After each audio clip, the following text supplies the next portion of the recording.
British people are fed up. They're fed up with us not delivering. They're fed up with unfulfilled promises. And they're fed up with divisive politics. So how do we turn this around? Well, first of all, we have to admit that Whitehall is broken. There are great people that work there. But in my administration, you will see it look and feel very different, very fast.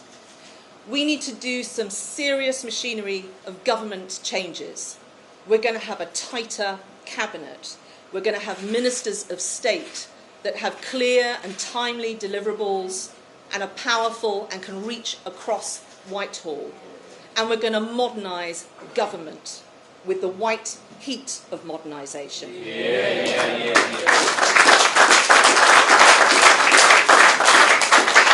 We need to move at the speed that business and science needs us to. Secondly, we need to build a modern economy. Now, you'll have heard pitches this week on tax and spend. I'm going to talk about growth and competition. My key fiscal rule is that debt as a percentage of GDP will fall over time. My monetary policy will be on controlling inflation, and our supply side reforms will yield a Brexit dividend on investment, infrastructure, incentives and innovation.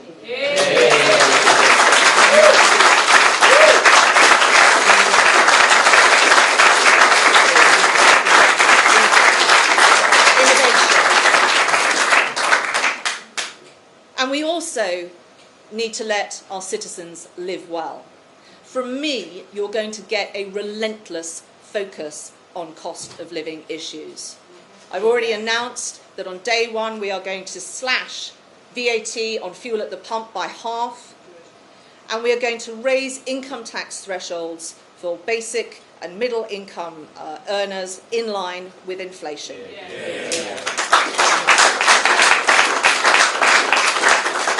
But we also need to extract more value. For example, through simplifying and reducing the cost of being tax compliant for our citizens and for business. And we need to get things to work better. I'm going to be putting power back into the hands of parents. We are going to create personal budgets to allow every child access to their entitlements to subsidised childcare at any time prior to them starting full-time school.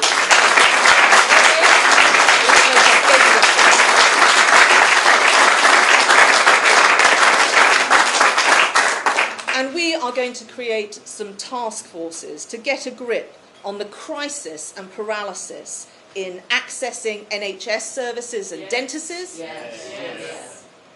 and also, and vitally, stagnation in house building.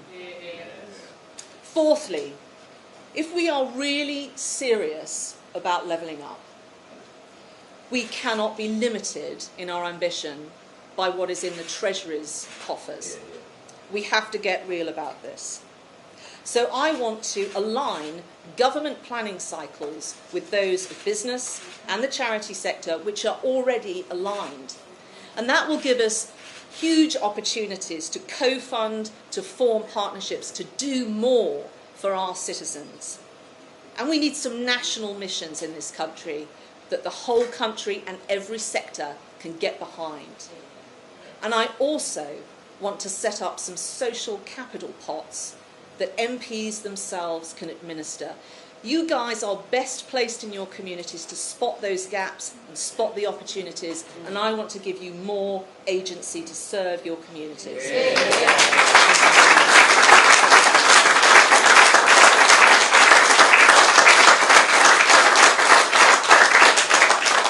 And finally, I want all of our citizens to be able to live in safety and security. I'm committing to our manifesto commitment on defence spending and our NATO spending pledge. But I am also going to remove some of the strains on our armed forces and take tasks from them that they don't need to do. And so I'm going to stand up a civil defence force, as I outlined when I rewrote this country's resilience strategy.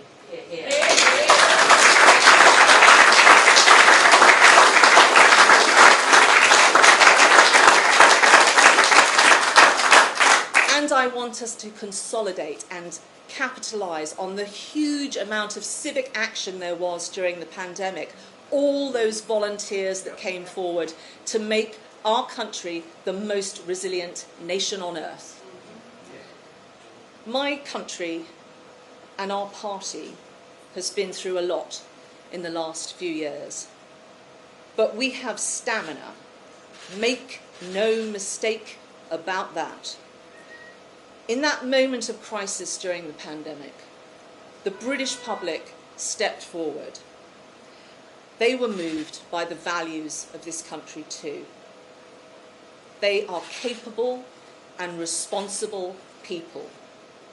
They expect their government to be too. They expect us to deliver on both the mandate and the majority they handed us. I can and we will.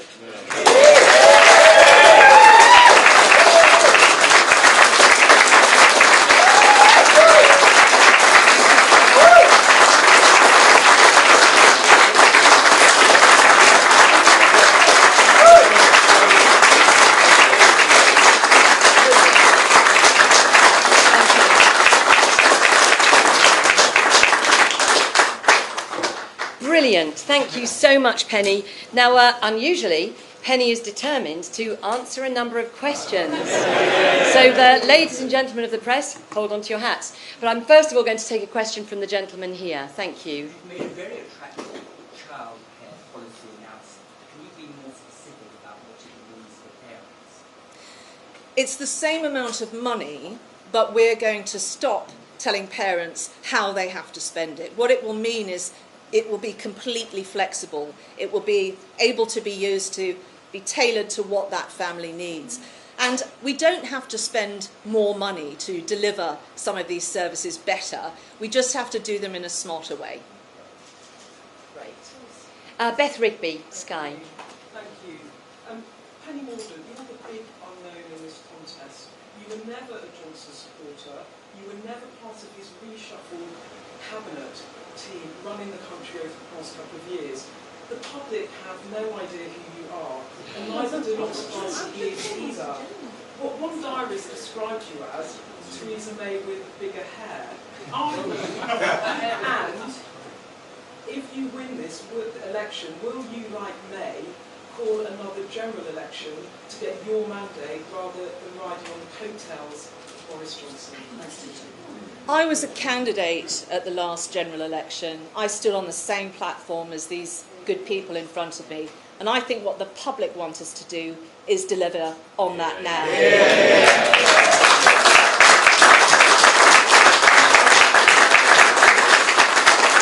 I would like to know you all better, and I hope I will get the opportunity to. What about a general election? Because, will you need another mandate from the public? I stood on the same platform as Boris Johnson and every single member of Parliament in my party. We have a mandate and we have a big majority, and I think the British people want us to get on and deliver for them.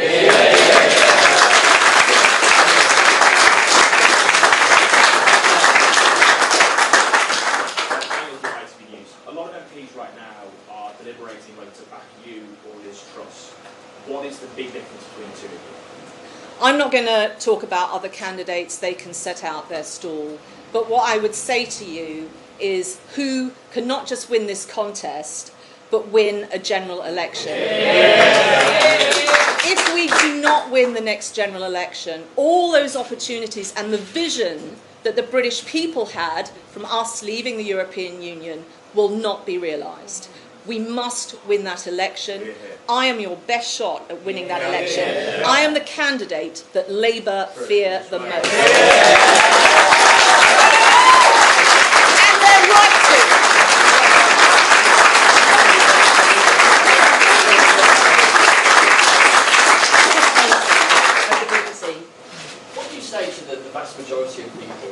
listening to this morning who've not come across you before and perhaps wonder whether you have it in you to be Prime Minister in just a couple of months' time. What do you say to them?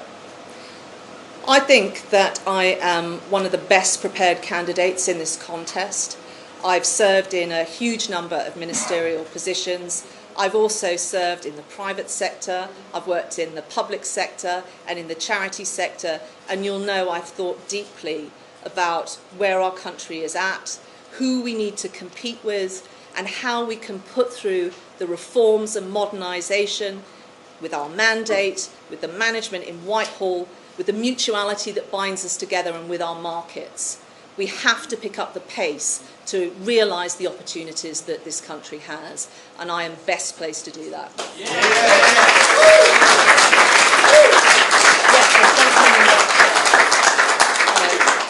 Hi Penny, we all thought you were a fantastic defence secretary.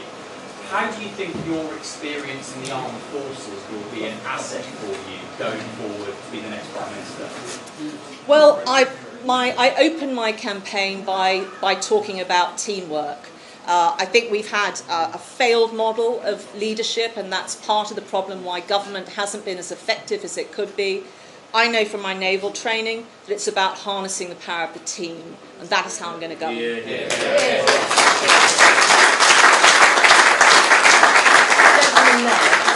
Yes, please, sir. Hi Penny.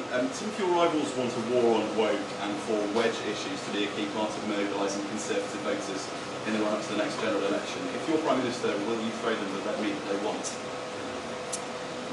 Well, I think we should be talking about cost of living. I think we should talk about healthcare.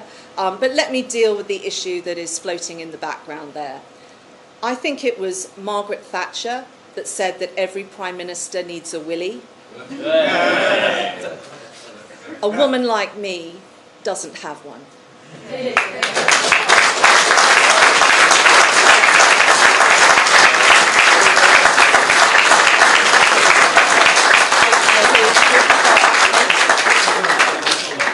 Hi. You said that the Conservative Party has lost its sense of self, but you're also sticking with the 2019 manifesto. So how do you plan to solve that problem? And if I may, underneath the surface within your party, there's some quite sexist notions coming out about you who are trying to destroy you as a candidate already. How do you feel about that? Well, they're very sensible people because I am a threat to their campaigns. But what I'm going to be talking about in this campaign, and I said to my campaign team on our first meeting, we are going to campaign as we would govern, and the only people I am going to take the fight to is our opposition. Thank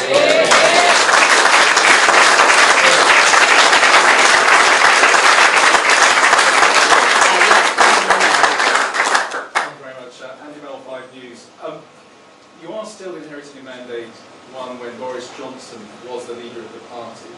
Are you at break with Boris Johnson, or are you continuously with Johnson?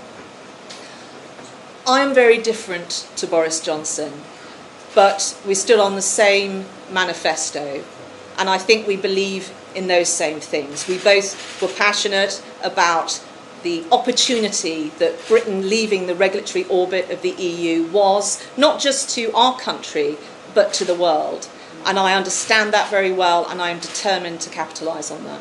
Was he a good Prime Minister? I think we should thank him for delivering Brexit. It was an incredibly difficult thing to do, as we all remember, and I think we should remember him for that.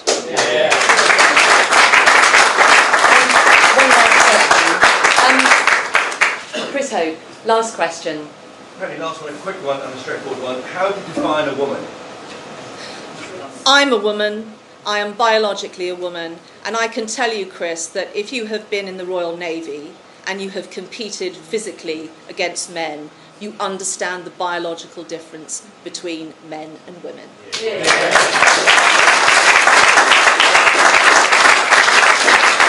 you all so much. Thank you for coming. Let's win this campaign.